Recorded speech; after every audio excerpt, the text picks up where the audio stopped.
Find the defendant, Orenthal James Simpson, not guilty of the crime of murder. Millions who watch the verdict will never forget these images. A young Kim Goldman sobbing in disbelief on her father's shoulder as a jury found O.J. Simpson not guilty of murdering his ex-wife Nicole Brown and her friend Ron Goldman. Now, 25 years later... Dear Mr. Simpson, hello. It's me, Kim, Ron Goldman's sister. She's launching her own podcast. I'm wondering if you would sit down and talk to me. I just want to understand whatever can be understood.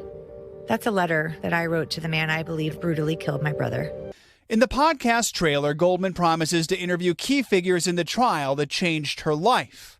I'll talk to the witnesses who were not put on the stand, ones who could have possibly altered the verdict.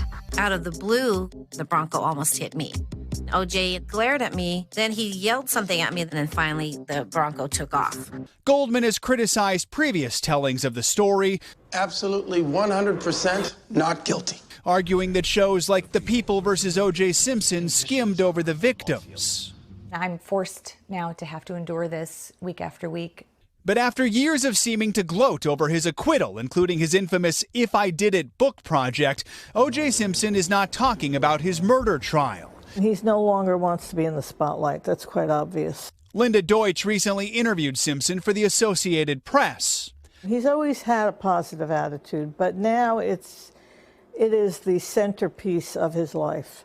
He said, my kids and I, we are now living in a no negative zone.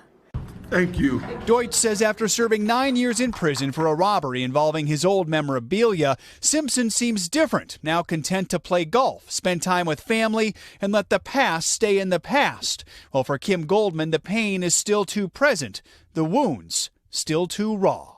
I need to ask the jurors, who have had 25 years to reflect on a decision that shocked the world, if they've changed their mind.